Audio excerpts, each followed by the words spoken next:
Hello, this is SFLogicNinja, and I just wanted to show you a couple of things about drums. So I've got a acoustic drum kit here that was recorded.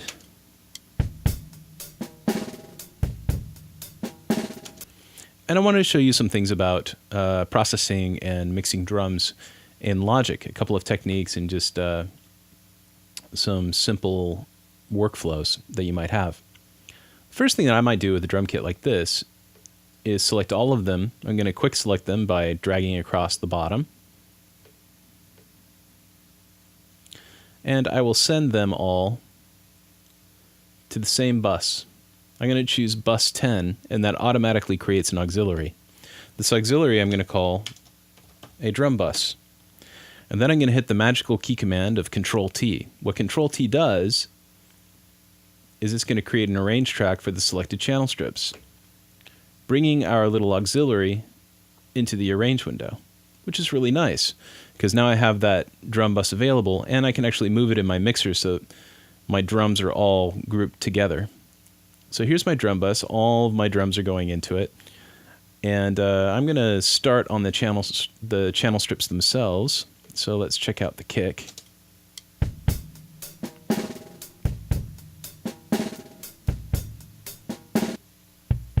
So here's our kick, right? Now I can hear a snare in there. I might be able to gate out the snare. And what is a gate? Well, a noise gate gives us the ability to filter out audio by amplitude threshold. When you see that it's active, that means that the gate is kicking in.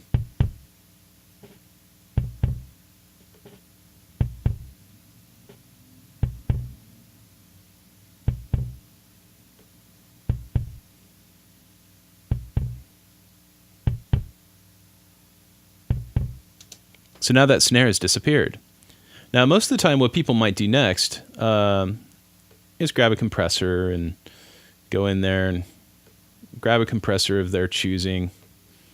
So in this case, the compressor has all these different circuit types. Maybe you'll choose FET, which is a lot like an 1176. Yuri 1176, very popular for drums. I'd set this at a 4-to-1, maybe a soft knee or a hard knee. So this is kind of the classic way that people would come at this kick with compression if they wanted to shape the transient of the kick. Now it's also kind of fun. I'm going to take this noise gate off and I'm going to take this compressor off. And what I wanted to show you was this cool plugin that a lot of people don't know about or use very much called the enveloper. And what the enveloper is this essentially a transient design plugin.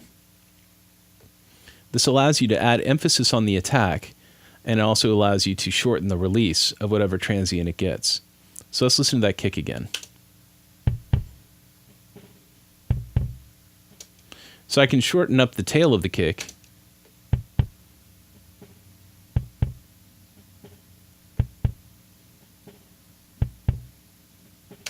And then I can add emphasis to the attack of the kick.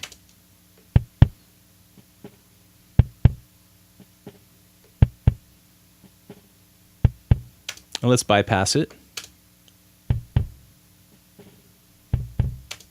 And let's turn it back on. So it's a pretty radical plugin. It does quite a bit to a transient.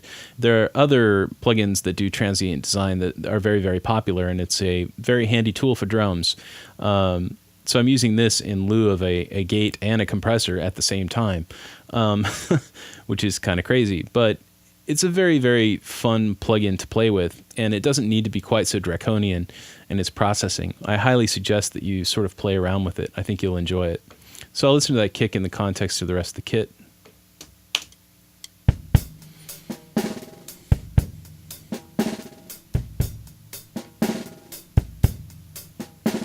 So it makes it a little bit tighter.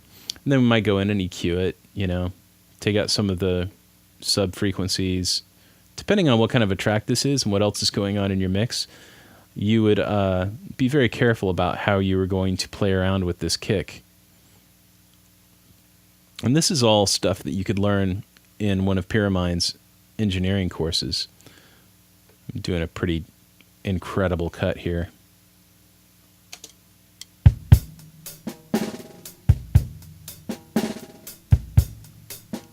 So, it's a basic kick that's going in and supporting the kick that's coming through our overheads. I can go to my enveloper and turn the output down a little bit if I'm worried about clipping.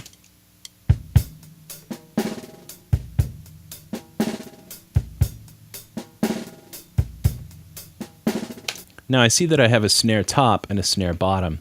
On the snare bottom, I know that the microphone that's pointing down on the top of the snare and the microphone that's pointing up are going to be out of phase.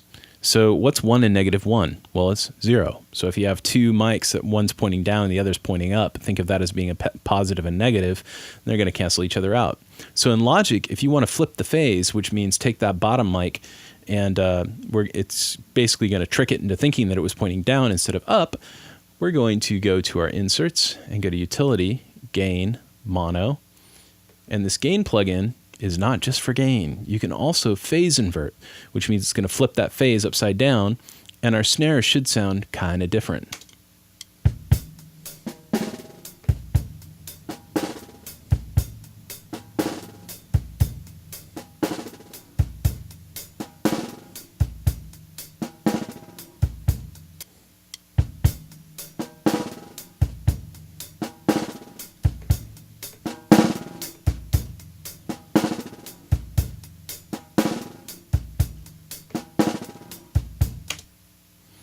Cool. Now, you remember what I was talking about, the noise gate, right? We might still keep those for our toms, because our toms, they're not even being used right now. So that might be a good, appropriate place to put a noise gate. And I need to find a spot where there are toms.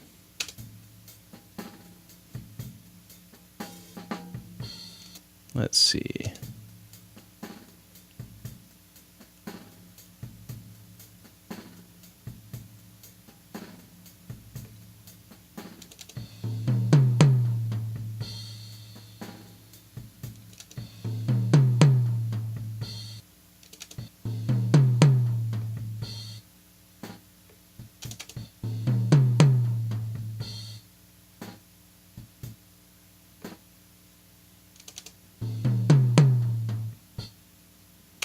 So basically, I'm trying to make the release of this gate, when it opens up to let that tom through, I don't want it to just clamp back down again really fast. That'll sound kind of fake. So I'm adding a bit of a release on there to make it more natural. I'm also going to apply the same noise gate to tom 1, or excuse me, tom 2, to see if that works as well. Yeah, it's still a little bit crazy.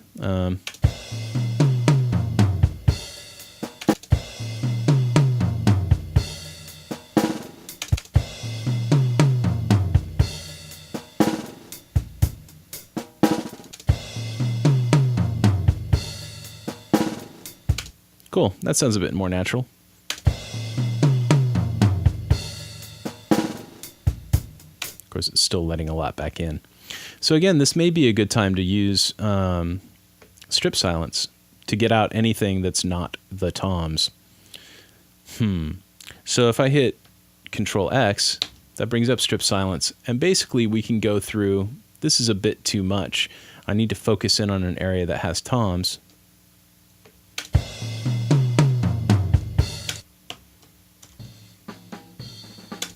Hit Control X, and I'll try to adjust the threshold so that I'm just getting those toms.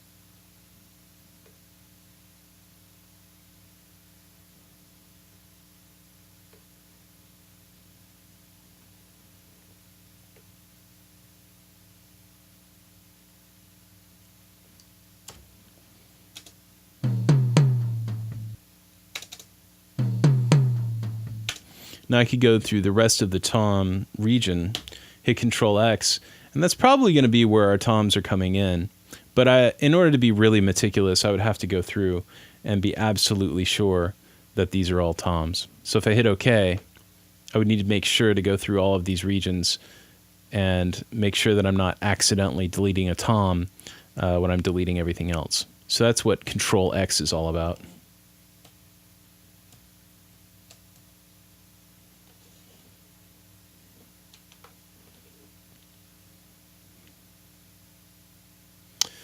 Okay, so that's the basics of noise gates. I'm going to take them off for now. No, I'll leave them on. What the hell? And play around with them a little bit more. There's a lot of bleed on these tom mics. So I'm going to use the marquee tool just to listen to that part.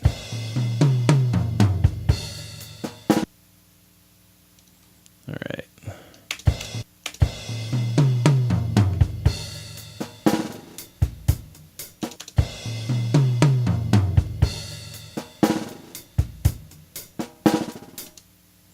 And again, we'd have to hear it in the context of the entire track to really understand what we can get away with as far as these gates are concerned.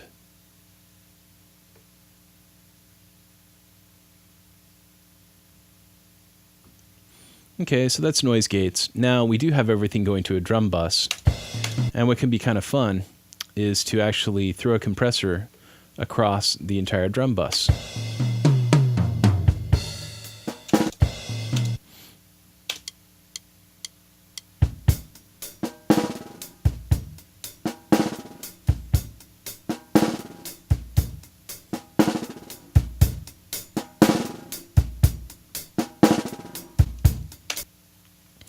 Now you see these circuit types.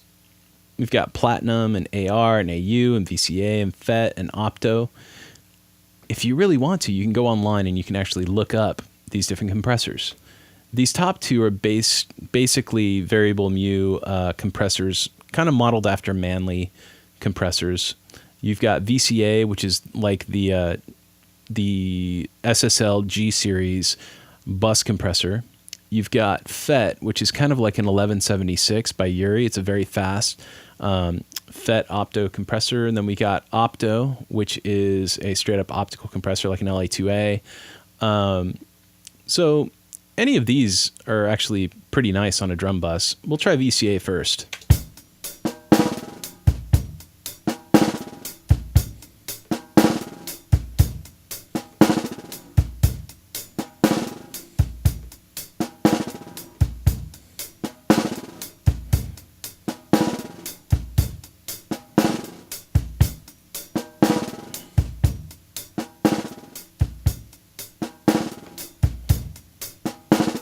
Sometimes a little bit of compression on your drum bus will glue the drums together. Then what you could do is you could start deciding how you want to use reverbs. You can send reverbs out from the individual tracks, or you can send the whole kit out into a room. This kit is pretty clean. It was recorded in a pretty dry room.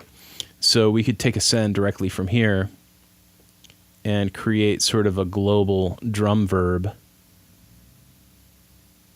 I'm going to go to Space Designer, and I'm going to choose a small room. Drum booth 1, what the heck?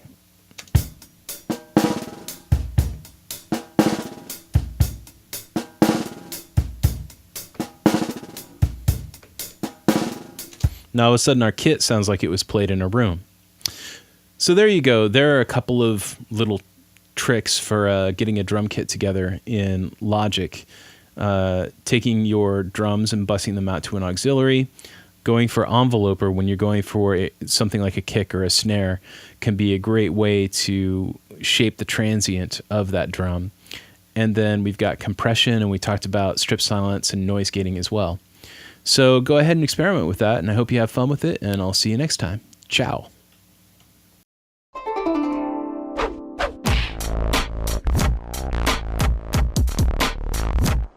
My name's David Earle. I also go by SFLogicNinja, and I'll be teaching these courses. We have a Logic 101 and a Logic 201 course. The Logic 101 course is basically all the fundamentals of Logic, making sure that you can create a song in Logic from soup to nuts, from beginning and arrangement all the way to mixing. In Logic 201, we cover advanced techniques, everything from using notation to speeding up your workflow and really digging under the hood of Logic. Now, in the Logic 101 class, we're preparing you for the Logic 9 Pro User Level 1 certification exam. In Logic 101, we start you off just creating a song in Logic. Then after that, we start exploring recording, audio, and MIDI. We move on to editing MIDI and editing audio. And then we talk about programming drums using Ultrabeat. And then we'll work with tempo, mixing, arranging, automation, control surfaces, and basic troubleshooting and optimization of your system for using Logic. It's a pretty full-fledged course, and by the end of it, you should have a good understanding of your basic fundamentals in Logic and be able to create a production from beginning to end. In the Logic 201 class, we're preparing you for the Logic 9 Pro User Level 2 certification exam. In Logic 201, it's where we start to make Logic work the way that we want it to work. So we start with creating our own advanced templates and customizing the user interface so that it matches what we want to do. We talk about doing advanced pitch and time techniques using things like flex time and the time and pitch machine. We'll be going deeply into synthesis. We'll be covering every single synthesizer that's built into Logic Pro. We'll also be looking at advanced audio and MIDI editing, as well as exploring things like the score editor. After that, we'll get into advanced mixing techniques. And then we'll also be setting up our own control surfaces and interfaces and explore that scary thing, the environment. Logic has been a wonderful tool for me, and I hope that after this class I can impart some of my enthusiasm to you so that your own productions can reap the benefit. See you online.